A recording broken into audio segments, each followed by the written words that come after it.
how do you prepare for your presentation? Do you do multiple run throughs? Do you have like rituals, strategies? I know, Bianca, you've mentioned before in a previous section that you have like a ritual. Um, how did you prepare? Let's start with Brian. How did you prepare for your DevLearn? Well, the first thing is don't procrastinate. That's the biggest thing. And I mentioned this last time when we visited. I started writing my script and outlining everything before I ever knew that I was accepted. That made it less work that I had to do after the fact. And I did, procrastinate a little bit on my script. I started writing it, and I didn't get continue with it as much as I needed to, and I personally felt like that affected the look and feel of my presentation because then I was trying to rush to get my presentation done, and it didn't look the way I wanted it to. And in the end, I sent it as it was, and if there was one thing I was unhappy about with my presentation, it was how my slides looked. Um, but don't wait. And then when you get to that point where you're practicing, um, have people who are willing to sit in and watch it and participate with you. My boss and one of my peers sat in. We did a Zoom meeting like this, and I did my presentation. And not only did they give me feedback, but it was also the first time I went through it verbally saying it out loud. And I realized I didn't remember as much of my content as I thought. And it also helped me realize how much extra content I had. And even when we did my session, I had to cut about 8 minutes out of my presentation. And so that does help, but to kind of get a real life feel for what your presentation is going to end up being. And then I think the week before I ran through it a couple of times. I went through it the night before and I went through it the morning before. Nobody around me. I just went through the presentation. And then even then I still had my notes on the side. I used two monitors, and I had my presentation notes on one and I had my camera like I have right here on the other, and it worked great. But just practice, practice, practice, practice, practice. Did I mention practice? You did. You Practice. did. We got Okay, that. Yeah. good. I second all of that. Although he did have a lot of practice sessions in there. So I mean, even if you did at least half of that, I think you'd be in great shape. Not that you're overachiever, Brian. I didn't do as many as I had implied, but It's fine. Um, so for me, that when I was getting ready to speak at that realities, I actually, because we were in the office at the time, I actually got like 20 people in a room, not just it from learning and development, but from the lines of business, because they knew what I was talking. They knew what it was that I was talking about. I was talking about augmented reality. Shocking.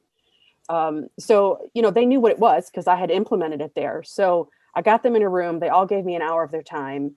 I did the presentation. I was ridiculously nervous, and I knew all of these people, but it gave me a chance, like Brian said, to speak all the words out loud. I recognized a couple of things just like he did. I recognized I needed to review the content a little bit more so that I felt better. They had no idea, but so that I internally felt better about getting up there and speaking and to people who may know as much or more than me about AR, because it is possible. It's unlikely, but it is possible. Not that, well, that sounded really bad. That sounded like I was like, I know everything. That's not what I meant. I just mean if they know more than you, they're probably not coming to your session. They're going to Yeah. learn something new. Okay, that's what Mhm. that's what I meant. That's going to be taken out of context. I can already feel it. Anyways, Please so send your emails to Betty. Dot. send them to brian.smith@casey.com. Okay. So anyways, they gave me a lot of feedback. They gave me some feedback. Here's my thing about feedback, right? You can take it or you can leave it where you received it, because sometimes it doesn't really apply because they don't understand the context of what's really going on. So I had a couple of comments like that, but most of the comments were just very positive and offering suggestions on how I could make it better or more understandable to people that, because at least half of them, they knew of augmented reality but knew nothing about its application in the space that we're talking about. So it was a nice way to get that perspective. I couldn't do that every time, but that first time I was able to do that, and that was really helpful. For me, I think one of the things that I think is really important to do as you're prepping is time everything. Because one thing that I know we see new speakers struggle with, just because it's a new format in a lot of cases, is how long does it really take to give my presentation? And more often than not, People err on the side of it's more presentation than fits in the time frame. So practicing, not just practicing in your head or reading your script in your head, practicing out loud at the speed you want to be speaking at and timing it. And also leave in buffer in that timing, because inevitably there's going to be questions or you need to take a breath. Leave that in there is good. I say if you can, though, when you're at the sort of drafting your presentation idea stage, like before you even start into slides, go, here are my main points. Here's about how much time I can spend on each point. Make sure it all fits in your time frame with that buffer room that you've built in, and then build out your presentation from there, because then you're at least starting from the, I know I've got 5 minutes to talk about this subtopic. That helps you weed out what you are and aren't going to say early on before you're even building out your full script.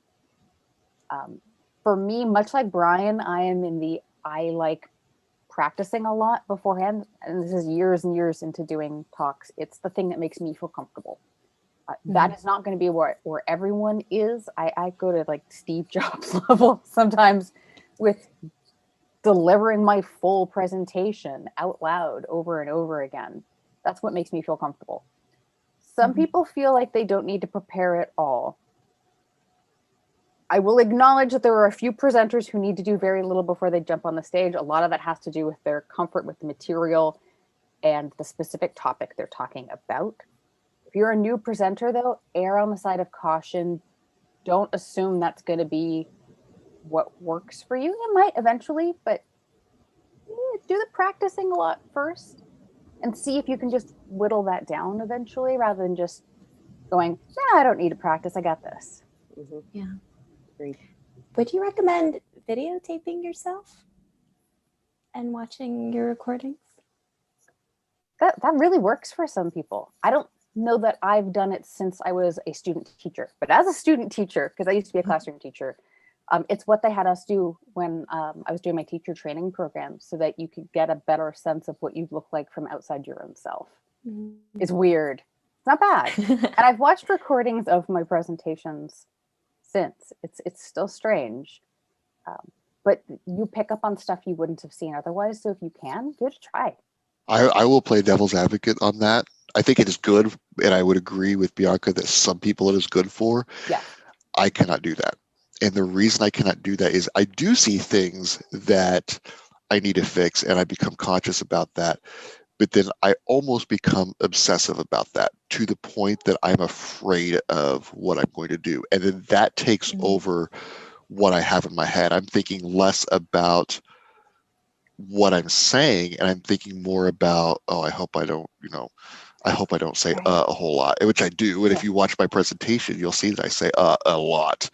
We're in the middle of COVID and I just touched my beard. Things, I mean, it becomes things like that where you become more concerned about how you look and how you appear as opposed to what you're actually saying. And I will admit, I have not watched my own session but one time since I presented, and that was it.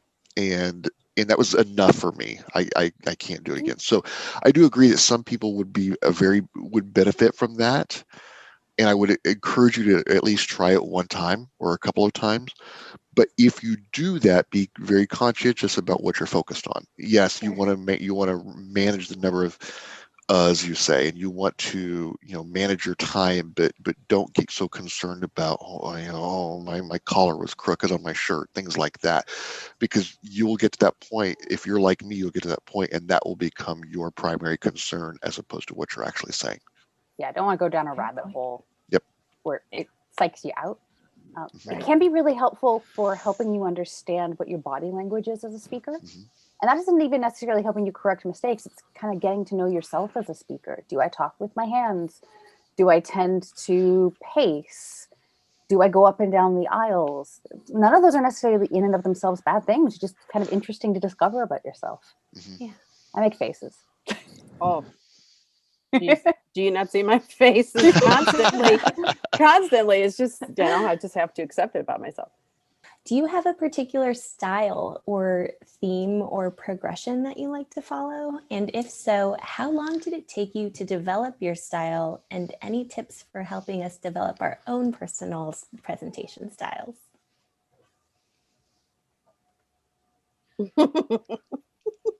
We all just stared at each other. You want me to answer it? Yeah, you go first. Because you look like I don't want to do this. I think I fell into a format that worked for me early on, but before presenting, I had read both Presentation Zen by Gar Reynolds and Slideology by Nancy Duarte, which I think had drastically influenced how I told stories in a presentation. So my presentations tend to be hook story, get them interested in the why the heck should you care about this. Let them know the core subtopics that I'm going to cover, and not like here's a laundry list of things. It's like here's the 3 to 5 core things we're going to talk about today. So people are prepped. This is what we're going into. Cover it, and then reiterate with a little wrap up of here's what I hope you've taken away from this, and then resource page. It sounds formulaic, but it does come across really naturally. I think you always have to think about how am I keeping this simple and targeted for my audience. And I find letting people know what they're getting ahead of time really good for that. Not overcommitting to too many things so that people feel overwhelmed, always good. And knowing, look, most presentations range from the 45 minutes to an hour and a half range, and to be 60 minutes at most places. You can only deliver so much, so just narrow it down to a few core things. And that's what works for me. I'd say mine progressed over time too. I think it started out quite, formal and traditional. Here's the title slide. Here's who I am. Here's the agenda. And it's sort of morphed. I don't use an agenda anymore. I might speak it, but I don't typically put it out there unless the agenda is all like somehow driving home a point. Or it's alliterated because, that's fun. If everything starts with the same letter, then I might do that. But that's partly because if I decide I want to move things around, then they don't know. But also because a lot of times I'm facilitating conversation rather than just delivering information. And so I like to keep it a little bit more flexible in that way. So I'll tell you that the presentation style, as far as how I am in front of a crowd, is, I would hope that on my tombstone it says she was authentic, because this is just who I am. I get up there, I make faces, I talk under my breath, like not mean, but just like I make comments under my breath. I talk to the participants, and that's because I've been facilitating for 17 years. So that's just who I am. It's just become my style. So I did not do that when I first started facilitating. So that kind of tells you that, I'm a slacker, I guess is what it tells you. I've just relaxed a lot over the years. So I would just say that it's a progression, and don't worry too much about being perfectly styled and setting yourself apart when you get started. Just get started. I think the key word that Betty used that I appreciate is authentic. And I think, I was the same way. I wanted to be very formal. I wanted to be very professional. And I've gotten to the point where I think you can be professional, but you could be energetic. You could be entertaining. You could be fun and still be professional. And I think that sometimes in my mind, when I started out in learning and development and I was teaching and I was facilitating, I felt like those were two separate things, and I had to be very cautious about that. And sometimes the audience feels that those need to be two separate things. So you have to know your audience as well. But I've gotten to the point where I am a little more laid back. I try to be more conversational. I think this is kind of, Betty, what you were talking about as well. When I used to facilitate sessions in a previous role, I used to introduce myself as I'm Brian, and if you get to know the other trainers, you will find that I'm the crazy one. And that was true because I was the one who walked all the way around the room, and I would, joke around with people, and I, give them a hard time, and because I wanted, in a session that's when you're training a session that's 6 weeks long, you don't want to be bored. And I take that into an hour-long session now. If you're in an hour-long session, you don't want to be bored, and I think we've all sat in those sessions where we're just, thinking, oh, this has got to end soon. And so I do take a very laid back conversational approach. I will talk to the audience. I will ask questions. I don't want to be restricted by a microphone. I don't even like wearing a headset, to be honest with you. But it's just being able to be relaxed helps them to be relaxed. But you kind of have to make sure that you're not going too far on the opposite side of that, where you're not taking it seriously, because these people paid a lot of money to go to these conferences, and they want to learn something, want to take something away. And when you're not professional, that draws it away. And I will tell you, I went to a couple of sessions, not this past year, but not in 2020, but in 2019, where I really didn't think they were very professional in the way they approached it. And so, Sorry. no, and honestly, they were professional. It was just their content and the way they presented their content, I didn't feel was very professional. And that was just, and everyone's going to have those opinions. So, yeah, I think if you're worried about it, chances are you're putting enough care Absolutely. into it. agreed. absolutely. But yeah, I think the reason I like certain speakers is they find a way to be their authentic self and let their personality shine through. That's what you're there for, a real human experience. And on the plus side, a lot of the learning and development conferences don't skew too formal. So some academic conferences do. That's just the style. Yeah. It's different. It's not necessarily bad or good. It's just different. But learning development conferences, conversational English, the audience wants you to just talk to them like peers. You're not talking at them, you're talking with them. And I think it's an easy style to find comfort in.